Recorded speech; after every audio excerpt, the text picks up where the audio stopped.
नमस्कार दोस्तों, आज का ये वीडियो आप लोगों के लिए काफ़ी इंपॉर्टेंट है क्योंकि इस वीडियो में हम आप लोगों को माध्य, बहुलक और माध्यक, जिसको हम लोग माध्यिका भी बोलते हैं, आज हम आपको बताने वाले हैं कि इससे संबंधित जो आपके बोर्ड परीक्षा में ऑब्जेक्टिव टाइप का क्वेश्चन पूछता है वो उसको हम लोग कैसे बना पाएंगे। देखो, जो विद्यार्थी इस वीडियो को 6 से 7 मिनट देख लिया उसका बोर्ड परीक्षा में 5 नंबर पक्का हो गया। अगर यकीन नहीं होता है तो अभी मैं आपको पेपर भी कराऊंगा, पेपर में भी दिखाऊंगा कि देखो कितना क्वेश्चन इन्हीं तीनों टॉपिक से पूछता है। तो पहले आप लोग समझ लो कि माध्य, बहुलक और माध्यिका हम लोग कैसे निकालते हैं, इसको अच्छे से समझ लो, ठीक है ना। और फिर हम आपको पेपर में दिखाऊंगा कि हर साल आपके हर बार बोर्ड परीक्षा में 5 गो 6 गो ऑब्जेक्टिव क्वेश्चन इन तीनों से रहता है। तो बताओ 5 से 6 मिनट में वीडियो में आप 5 से 6 नंबर ले रहे हो तो इससे बड़ी क्या बात है छोटू, ठीक है ना। तो सब लोग वीडियो को लाइक करना, ठीक है। तो चलिए पहले हम लोग एक एक करके समझते हैं, ठीक है। तो यहाँ पर आप लोग देखिए, ये आपका सांख्यिकी पार्ट का है, ठीक है। सांख्यिकी पार्ट में आपको माध्य, बहुलक और माध्यक पढ़ना है, ठीक है ना। तो माध्यक जिसको हम लोग माध्यिका भी बोलते हैं, ठीक है ना। तो याद रखना, माध्यक को हम लोग माध्यिका भी बोलते हैं। तो सबसे पहले हम लोग एक एक करके समझते हैं। तो बाबू ये देखिए, पहला हमारा क्या है, तो पहला हमारा माध्य है। तो देखो, जब भी आपके क्वेश्चन में माध्य निकालने के लिए ऑब्जेक्टिव टाइप में पूछे तो माध्य निकालने के लिए सबसे बेस्ट फार्मूला होता है, कुछ भी अंक दिया है, कुछ भी अंक दिया है तो आपको उसको निकालने के लिए फार्मूला क्या यूज करना पड़ेगा, आप लोग फार्मूला यूज करना, फार्मूला का उपयोग करना, संख्याओं का योग बटे कुल संख्या, यानी कि सभी संख्याओं का योग बटे कुल संख्या। ये हमारा किसका सूत्र रहेगा, जब कहेगा परीक्षा में कि माध्य निकाले तो माध्य निकालने के लिए सभी संख्याओं का योग बटे कुल संख्या निकले, ठीक है ना।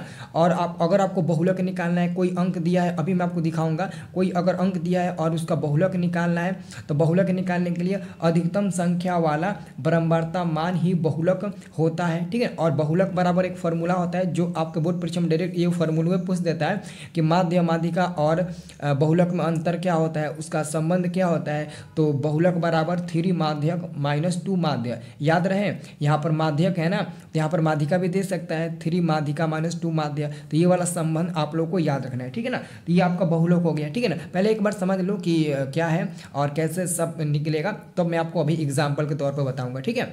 अब देखिए, ये हमारा तीसरा नंबर है, तीसरा नंबर माध्यक है यानी कि माध्यिका।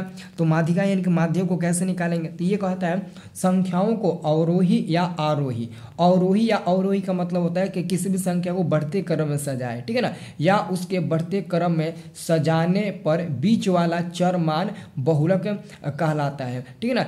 कोई भी अगर संख्या दिया हो तो उस संख्या को आप सबसे पहले बढ़ते क्रम में सजाओ और बढ़ते क्रम में सजाने के बाद दोनों बगल से देखो, जो बीच वाला मान आपको मिलेगा ना वही आपका माध्यक कहलाएगा, ठीक है ना। अब चलिए हम आपको एग्जाम्पल के तौर पर, ये मेरे पास देख सकते हैं बाबू, ये मेरे पास 2022 का ये पेपर है, 2000 ये मेरे पास 22 का पेपर है, ठीक है ना, 2022 का पेपर है, ठीक है।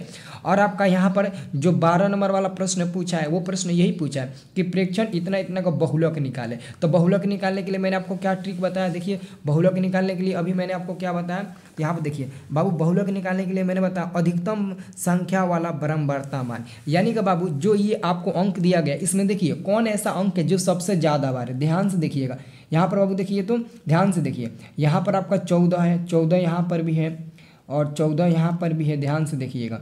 और 14 दो ही जगह है ना, तो 14 दो ही जगह है, ठीक है ना। अब देखिए 15 देखिएगा तो इधर भी 15 है और देखिएगा तो इधर भी 15 है और इधर भी 15 है, यानी कि आपको ना 15 3 बार नज़र आ रहा है, 1 2 3, 15 3 बार नज़र आ रहा है ना, देख लीजिए। और 14 दो ही बार है, 14 देखो 2 ही बार है, और 13 यहाँ पर और यहाँ पर 2 ही बार है, 17 देखा जाए तो 1 ही बार है और 16 देखा जाए तो 1 ही बार है। मतलब कि हमारा 15 जो संख्या है ना, 15, ये 15 जो संख्या है ना वो 3 बार दिया है, 15 संख्या कई बार दिया है, 3 बार दिया है। मतलब कि हमारा आंसर क्या होगा, ये 15 हो जाएगा। देखो कोई लड़का सही लगाया है, ठीक, बिल्कुल सही है। मतलब कि जो संख्या सबसे ज़्यादा बार होगा वही हमारा बहुलक होगा। तो 1 नंबर आपका बहुलक हो गया कि नहीं, बहुलक हो गया। अब इसका जस्ट 13 नंबर में क्वेश्चन पूछा गया कि प्रथम 5 प्रकृत संख्याओं का माध्य। तो माध्य कैसे निकालेंगे, 5 को प्रकृत संख्या का माध्य निकाला है। तो सबसे पहले बाबू प्रकृत संख्या क्या होता है, प्रकृत संख्या 1 से शुरू होता है ना, तो 1 होता है,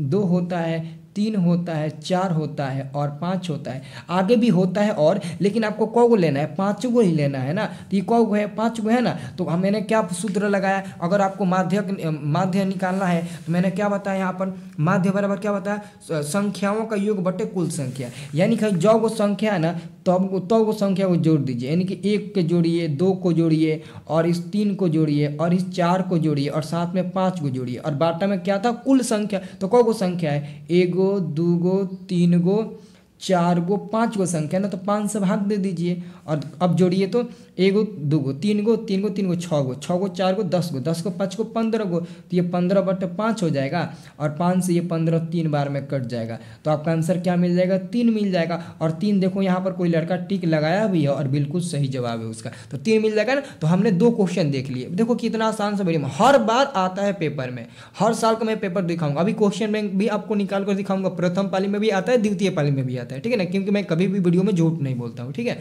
अब देखिए अगला क्वेश्चन मैं आपको दिखा दूँ। अब वो 13 नंबर क्वेश्चन सॉल्व कर लिए थे ना। अब देखो 14 नंबर वाला क्वेश्चन में क्या कह रहा है? 14 नंबर में क्वेश्चन कह रहा है कि प्रेक्षण इतना इतना का माध्यक निकाल। अब यहाँ पर आपको दिया गया है, इतना संख्या दिया गया, अब इसका माध्यक निकालना है। तो वह माध्यक निकालने के लिए क्या बताए थे? यहाँ पर बता रहे हैं ना, माध्यक निकालने के लिए संख्याओं को अवरोही क्रम में, यानी कि संख्याओं को उसके बढ़ते क्रम में पहले सजाओ। पहले संख्या जो दिया उसको बढ़ते क्रम में सजा लो। तो इसको बढ़ते क्रम में सजाओ। बढ़ते क्रम में कैसे सजाते हैं? इसमें सबसे छोटा कौन है बाबू? सबसे छोटा 6 है, देखिए। और 6 से बड़ा क्या है? 6 से बड़ा 7 है, 7 से बड़ा 8 है। ऐसे हम लोग बढ़ते क्रम में सजाते हैं, छोटे से स्टार्ट करते हैं बड़े, ठीक है ना। तो सबसे छोटा 6 है, फिर 7 है, फिर 8 है। 8 के बाद से क्या है? 8 के बाद से डायरेक्ट 12 है, तो कॉमा में 12 देंगे। 12 के बाद से क्या है? 12 के बाद से बाबू 13 है ना, तो 13 देंगे। 13 के बाद से क्या है? 14 है, तो 14 देंगे। और 14 के बाद से क्या है? 15 है, तो 15 देंगे। तो ये हो गया। तो आपको क्या इसमें कहा रहा है कि उसको बढ़ते क्रम में सजाने पर बीच वाला चर मान। तो बताइए इसमें से बीच में कौन आ रहा है? हमको देख कर बताइए, सबसे बीच में इसमें कौन आ रहा है? देखिए तो इसमें बीच में कौन आ रहा है? देखिए अगर इधर का 3 का जोड़ा लगाए और इधर का 3 का जोड़ा लगाए, तो हमको दिख रहा है कि बीच में इन सबके बीच में हमारा 12 मिल रहा है। मतलब कि ये हमारा 12 बिल्कुल सही उत्तर हो जाएगा। मतलब कि हमारा 12 बिल्कुल सही उत्तर हो जाएगा। बीच वाला चरमान ही आपका माध्यक कहलाएगा। देखो कितना ईजी है। ईजी है कि नहीं? आप खुद बता सकते हैं। ईजी है ना? बहुत ईजी है, वेरी ईजी है, ठीक है ना। अब ये आपको यकीन नहीं होता है तो 14 नंबर क्वेश्चन के बाद 3 क्वेश्चन हो गया ना, 3 क्वेश्चन मैंने करा दिया ना। अब देखिए उसका जस्ट अगला क्वेश्चन देखिए आपका 15 नंबर। 15 नंबर क्वेश्चन क्या कहता है? 15 नंबर क्वेश्चन का आता है, देखो ध्यान से देखो, माध्यक का 3 गुना, यानी कि माध्यक 3 गुना का मतलब कि 3 माध्यक, ठीक है ना। और कह रहा है कि माध्य का 2 गुना, 2 गुना मतलब कि 2 माध्य, क्या होगा? 2 माध्य हो गया, 2 माध्य हो गया। और बीच में कह रहा है कि अंतर का मतलब होता है माइनस। अब ये बराबर में क्या होता है? तो अभी यहाँ पर मैंने लिखवाया ना, देखो ध्यान से, 3 माध्यक माइनस 2 माध्यक बराबर क्या होता है? बहुलक। अभी इसके ऑप्शनों में दिया है, देखिए तो इधर आपके ऑप्शनों में दिया है ना बहुलक, तो आपका बहुलक बोला होगा कि नहीं होगा आंसर? तो आप लोगों ने 4 क्वेश्चन बताओ एक वीडियो से कर लिए और फिक्स है कि हर साल आएगा, ठीक है ना। अभी मैं पेपर को अगर पूरा देखूँ ना, 1-2 और क्वेश्चन मिल जाए, यानी कि 6-7 क्वेश्चन हो जाएगा। अब देखिए इसमें एक और क्वेश्चन था जो मतलब कि आपको मौखिक में उसको याद रखना है, वो आपके एग्जाम में हर साल आता है। ये 11 नंबर क्वेश्चन था, निम्नलिखित में कौन केंद्रीय प्रवृत्ति का माप नहीं है? मतलब कि आपको पता है दोस्तों कि माध्य होता है केंद्रीय प्रवृत्ति का माप, बहुलक भी होता है और माध्यक भी होता है, क्योंकि यही 3 को आपको मतलब कि सांख्यिकी में पढ़ना है। तो अगर आपको इसका आंसर नहीं भी पता होगा ना, तो आप सोचेंगे कि हम माध्यक के बारे में पढ़ रहे हैं, बहुलक के बारे में भी पढ़ रहे हैं, माध्यक के बारे में ही पढ़ रहे हैं, लेकिन ये मानक विचलन कहाँ से आ गया? तो हम इसी पर टिक लगा देंगे, तो आपका यही सही उत्तर हो जाएगा। मतलब कि 5 क्वेश्चन मैंने करा दिया ना केवल एक वीडियो से। अब देखो मैं आपको क्वेश्चन बैंक निकाल कर दिखा देता हूं कि देखो दोनों पालियों में क्वेश्चन आता है कि नहीं। देखो लो, ये देखो तो ये कब का पेपर है? नहीं तो बोलोगे सर जी लगता है कि दूसरा फेक आप पेपर दिखा रहे हैं। आपके सामने भी दिखा रहा हूं ना, ये आप देख सकते हैं। सेकेंडरी स्कूल एग्जामिनेशन 2022 का पेपर है कि नहीं? आप खुद बता सकते हैं। 2022 का है नहीं, मैं फेक थोड़ी ना बता रहा हूँ, मैं सिंपल बता रहा हूँ कि आप आसानी से कर लोगे, ठीक है। अभी और आपको एग्जाम्पल दिखा रहा हूँ, ठीक है ना, बस देखते जाइए। अब यहाँ पर देखिए बाबू, ये मेरे पास क्वेश्चन बैंक है, ठीक है ना। ये क्या है? तो 10वीं का ये आपका क्वेश्चन बैंक है, आलोक प्रकाशन का ये क्वेश्चन बैंक है। अब इसमें देखते हैं, ये देखो तो फट गया है ना, तो हम इसमें मैथ का पेपर निकालते हैं, ठीक है।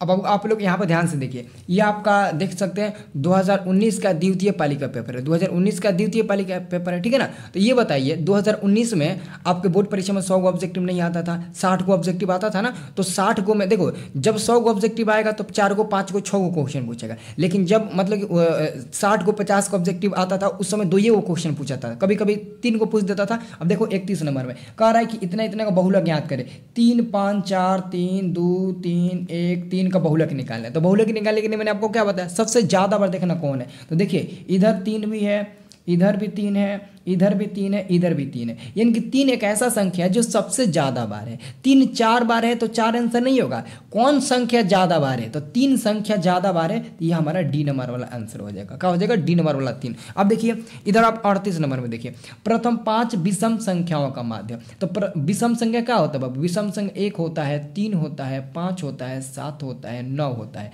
और भी आगे होता है 11 13 15, लेकिन आपको 5 को ही लेना है ना, 5 का आ रहा है तो 5 को लेना है। अब इन सबको जोड़ दीजिए और माध्य निकालना है, तो जितना अंक होगा उतना से भाग दे दीजिए। तो इन सबको जोड़िएगा तो 1 3 4 4 और 5 9 9 7 16 16 9 25, और 25 में 5 को अंक है तो 5 से भाग दे दीजिएगा तो कट कर 5 मिल जाएगा। बोलो मिल गया कि नहीं मिल गया। अब आगे देखिए और भी मैं आपको दिखा रहा हूँ, ठीक है ना।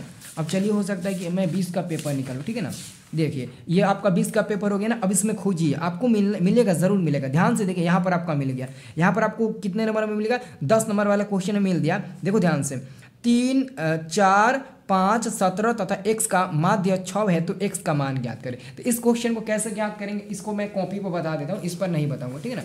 इसको कैसे ज्ञात करना है मैं आपको कॉपी में बता देता हूँ, ठीक है ना। ध्यान से देखिएगा, यहाँ पर भी वही कह रहा है। तो सबसे पहले आपको फॉर्मूला क्या दिया गया है, आपका फॉर्मूला क्या होता है बाबू, माध्य बराबर क्या होता है, माध्य बराबर फार्मूला होता है टोटल संख्याओं का योग। तो टोटल संख्या क्या है, 3 है ना, तो 3 प्लस 4 प्लस 5 प्लस 17, और फिर प्लस में आपका x भी है तो x को भी जोड़िए, और को अंक है, को अंक है 1 2 3 4 5 है तो 5 से भाग दे दीजिए। और बाद में कह रहा है कि माध्य हम 6 दिए हैं, तो आप माध्य की जगह पर 6 रखिए और बराबर में जोड़िए, तो 3 और 4 7 7 5 12, और 12 में 17 जोड़िएगा तो 29 मिलेगा, और 29 में x जोड़ना। अब ये मत कह देना कि सर जी 29 में x जोड़ेंगे तो 30x मिल जाएगा, नहीं, ये x नहीं जुटेगा, उसको प्लस में ही हमको रखना पड़ेगा। और बाटा में 5 है तो 5 रख दीजिए। अब गुणा कर दीजिए 5 में 6 में तो 30 हो जाएगा, और बराबर में आपका क्या हो जाएगा, 29 प्लस में x हो जाएगा। तो 30 में से बाबू भाई 29 आकर इधर घट जाएगा तो बराबर में x, तो ये 1 बच जाएगा बराबर में 1, तो x का मान क्या मिल जाएगा, 1 मिल जाएगा। और ऑप्शन में देखना कि 1 कहीं है,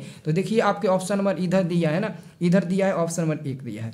अब देखो ये कह रहा है 11 नंबर में आपको बहुलक निकालना है, 3 4 7 3 2 7 6 7 6 9 का। तो देखो 7 यहाँ पर भी है, यहाँ पर भी है, और यहाँ पर भी है, तो मतलब कि 7 सबसे ज़्यादा बार है, तो आपका 7 सही उत्तर हो जाएगा। बोलो होगा कि नहीं, कितना इजी है। तो ये बताओ आप लोग कर लोगे ना, ये कर लोगे। बताओ कि इस वीडियो से आप लोगों ने क्या सीखा, क्या ये वीडियो आपको पसंद आया। अगर पसंद आया तो कमेंट में आप लोग कमेंट में ज़रूर बताना कि सर जी ये वीडियो सबसे प्यारा हमको लगा। जल्दी से बताइएगा सर जी ये वीडियो हमको बहुत प्यारा लगा, काश ऐसे ही और वीडियो अपलोड करिए बढ़िया बढ़िया, ठीक है ना। तो बताइए आप लोग।